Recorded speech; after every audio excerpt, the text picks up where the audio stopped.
नमस्कार। यह कहानी एक सदाचारी किसान की है जो हमें बहुत कुछ सिखा सकती है। तो हमारे साथ बने रहिए इस वीडियो के आखिर तक।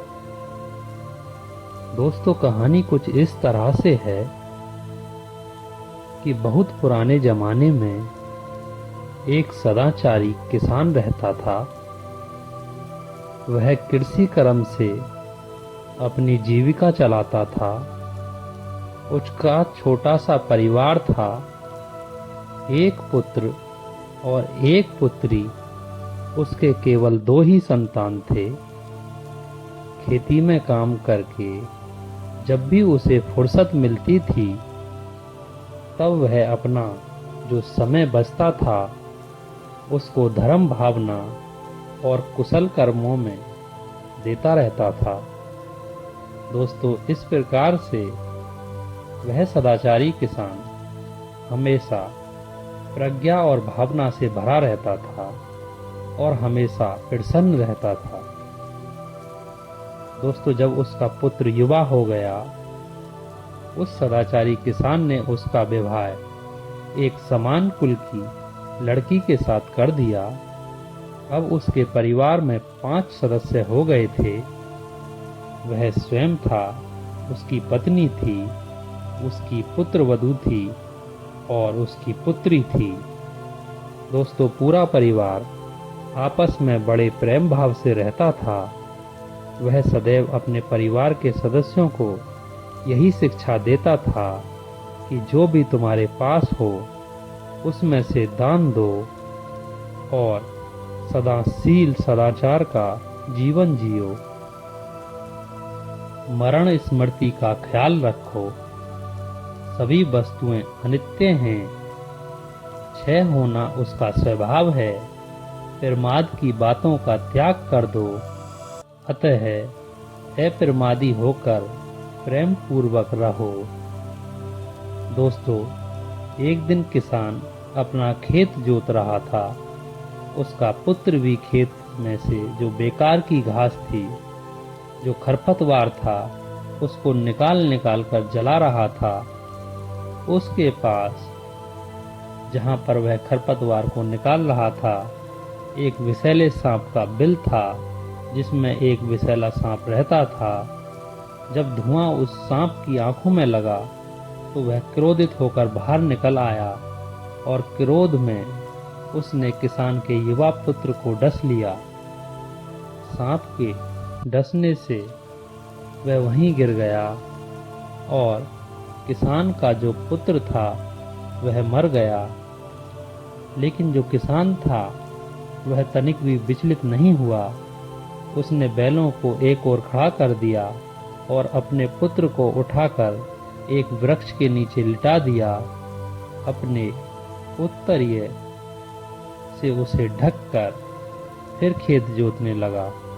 दोस्तों, हल जोतते समय उसके मन में यही विचार था कि संसार नाशवान है, सब कुछ अनित्य है, कुछ भी शाश्वत नहीं है, सब टूटने वाला है, मरण स्वभाव वाला है, मरणशील है। इस अनित्य बोध के कारण न उसकी आंखों में आंसू थे और न रोने पीटने का विलाप था। दोस्तों, ऐसी स्थिति में वह धीर गंभीर रूप से अपने कार्य में लगा हुआ था। इसी समय उसे एक आदमी गांव की ओर से आता दिखाई पड़ा। उसने उसे बुलाकर कहा कि भाई, क्या तुम घर जा रहे हो? उसने कहा, हाँ, मैं घर जा रहा हूँ। किसान ने कहा कि तो हमारे घर जाकर कहना कि आज केवल 2 जनों के बजाय एक का भोजन ही भेजना।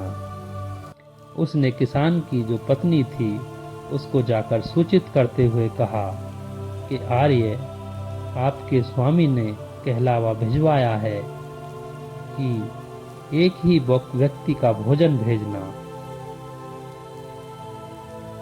किसान की पत्नी ने कहा कि यह संदेश आपको किसने दिया है?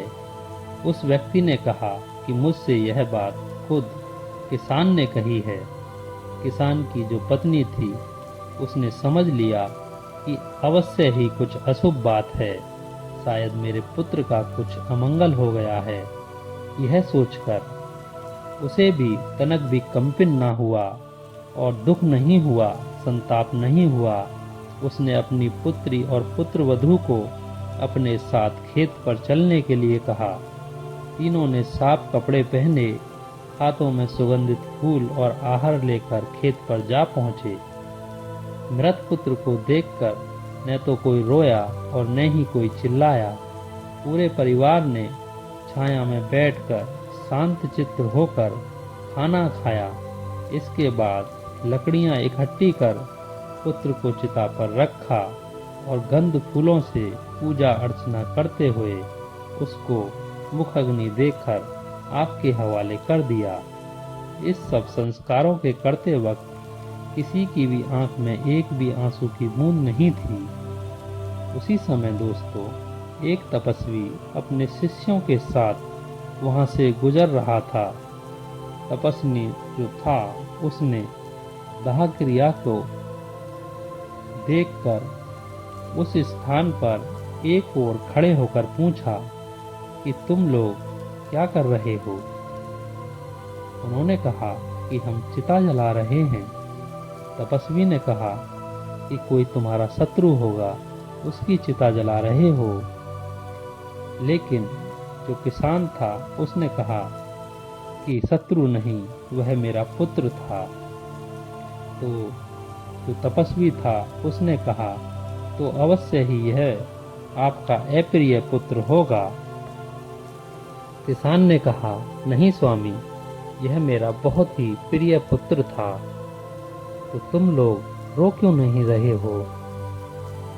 दोस्तों, तपस्वी के पूछने पर किसान ने उत्तर दिया कि जिस प्रकार सांप अपनी केंचुली को छोड़कर चला जाता है, उसी प्रकार प्राणी भी अपने शरीर को छोड़कर चला जाता है। मर जाने पर उसे जलाया जाता है। मरने वाले जो होता है अपने रिश्तेदारों के रोने तथा विलाप करने को नहीं जानता है, इसलिए मैं उसका सोच नहीं करता हूँ। जाने वाला चला गया, अब वह वापस नहीं आ सकता है। तपस्वी ने किसान की बात सुनी। यह सुनकर फिर भी उसने उस किसान की जो पत्नी थी उससे पूछा, माँ तेरा वह क्या होता था? उसकी पत्नी ने उत्तर दिया कि महाराज 10 महीने कोख में रखकर उसको मैंने पाला पोसा था, वह मेरा पुत्र था। तो तपस्वी बोले कि माँ पिता चाहे पुरुष होने पर न रोए, किंतु माँ का हृदय कोमल होता है, तुम क्यों नहीं रोती? उसने उत्तर दिया कि बिना बुलाए जहाँ से आया है, बिना पूछे यहाँ से चला गया, जैसे आया वैसे ही चला गया, अब रोना पीटना किस बात का? मरने वाला अपने सगे संबंधियों के रोने पीटने को नहीं जानता है, इसलिए मैं उसका सोच नहीं करती हूँ।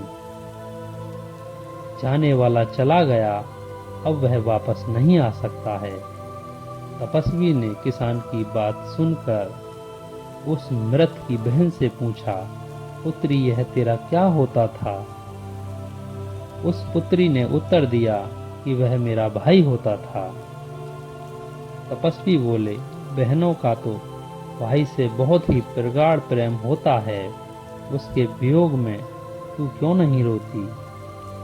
उस बहन ने तपस्वी को उत्तर दिया कि जैसे टूटा हुआ पानी का घड़ा फिर जुड़ नहीं सकता, उसके लिए रोना बेकार है। मैं रोऊं तो दुर्बल हो जाऊंगी, जाने वाला लौटकर नहीं आ सकता। मरने वाला अपने नाते रिश्तेदारों के रोने पीटने को नहीं जानता है, इसलिए मैं उसका सोच नहीं करती हूँ। दोस्तों, बहन की बात सुनकर तपस्वी ने पुत्र वधू से पूछा, पुत्री वह तेरा क्या होता था? उस पुत्र वधू ने कहा, महाराज वह मेरा पति था। तपस्वी बोले, पति के मरने पर स्त्रियां विधवा हो जाती हैं, अनाथ हो जाती हैं, तू क्यों नहीं रोती है?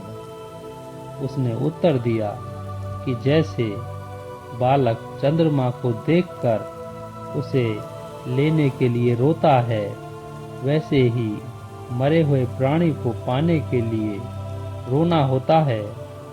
मरने वाला अपने प्रियजनों के रोने पीटने को नहीं जानता है, इसलिए मैं उसका शोक नहीं करती हूँ। दोस्तों, तपस्वी ने उनकी बातों को सुनकर बहुत प्रसन्न हुए और उन्होंने अपने शिष्यों से कहा कि ग्रस्त होते हुए भी यह हम जैसे अनागरिक तपस्वियों से भी महान हैं। वे उनकी अनित्य बौद्ध और प्रज्ञा को प्रणाम करके आगे चल दिए। तो आशा करता हूँ कि दोस्तों, ये कहानी आपको अच्छी लगी होगी। हमारे साथ बने रहने के लिए आपका बहुत बहुत धन्यवाद। Thank you.